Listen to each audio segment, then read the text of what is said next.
Hello बच्चों, let's read the question. The question is what is surface density of charge. Show that surface density of charge is different at different points of an irregular shaped conductor. Irregular shape के conductor में different point पर different charge density आएगी, ये हमें बताना है. तो देखिए, इस क्वेश्चन को सॉल्व करने के लिए हमारा जो की कॉन्सेप्ट रहेगा, सबसे पहले तो मैं क्या करूंगी, डिफाइन करूंगी. ठीक है, मैं डिफाइन करूंगी सरफेस चार्ज डेंसिटी को, जिसको हम शो करते हैं सिग्मा से. ठीक है, सरफेस चार्ज डेंसिटी जो होती है उसको हम बताते हैं सिग्मा से. पहले तो मैं उसको डिफाइन करूंगी, उसका फॉर्मूला निकालूंगी और मैं पता लगाऊंगी कि ये सरफेस चार्ज डेंसिटी किन किन चीजों पर डिपेंड करती है. फिर हम पता लगाएंगे कि क्यों ये डिफरेंट आती है. तो देखिए, अगर इसको मैं डिफाइन करूंगी तो सरफेस चार्ज डेंसिटी जो हमारी होती है वो होती है क्वांटिटी ऑफ चार्ज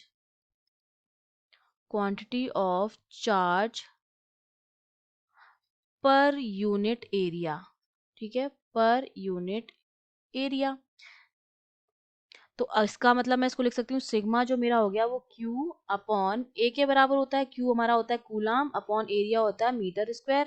तो इसकी यूनिट क्या आ गई, कूलाम पर मीटर स्क्वायर आ गई. ये हमारा सरफेस चार्ज डेंसिटी हो गया है. ठीक है, किसी भी सरफेस के पॉइंट पर चार्ज डिस्ट्रीब्यूशन अगर टू डायमेंशनल सरफेस पर है तो उसकी जो सरफेस चार्ज डेंसिटी होगी वो क्या होगी, quantity of charge per unit area Q upon A. ठीक है, अब यहाँ से अगर मैं मान लूं कि मेरे पास जो कंडक्टर है वो स्फेरिकल शेप, इस तरह से हमारे पास एक कंडक्टर है, इसकी रेडियस हमने मान ली r है, तो इसका जो एरिया हो जाएगा वो हमारे पास कितना हो जाएगा, 4πr² हो जाएगा. तो यहाँ से अगर मैं सिग्मा की वैल्यू निकालूं तो Q अपॉन ये मेरे पास क्या हो जाएगा, 4πr². तो यहाँ से मुझे पता चल रहा है कि मेरा जो सिग्मा है वो इनवर्सली प्रोपोर्शनल है square of radius of curvature. ये जो है वो क्या है, रेडियस ऑफ कर्वेचर है, और उसके ये क्या है, इनवर्सली प्रोपोर्शनल है. तो अगर मेरा शेप जो है वो इरेगुलर है, अगर इरेगुलर शेप है तो हर पॉइंट पर रेडियस जो होगा, रेडियस ऑफ कर्वेचर जो होगा वो अलग अलग होगा. तो जिस पॉइंट पर रेडियस ऑफ कर्वेचर जो होगा वो मिनिमम होगा, वहां पर चार्ज डेंसिटी जो मेरी आएगी वो क्या आएगी, मैक्सिमम आएगी. एंड वाइस वर्सा, जहां पर मैक्सिमम होगा वहां पर चार्ज डेंसिटी जो आएगी मिनिमम आएगी, क्योंकि ये इनवर्सली प्रोपोर्शनल है to the square of the radius of curvature. तो जहां पर अब इरेगुलर शेप है तो इरेगुलर शेप की वजह से जो रेडियस होगी वो हर जगह सेम नहीं आएगी, आर जो होगा वो क्या होगा, डिफरेंट होगा हर पॉइंट पर.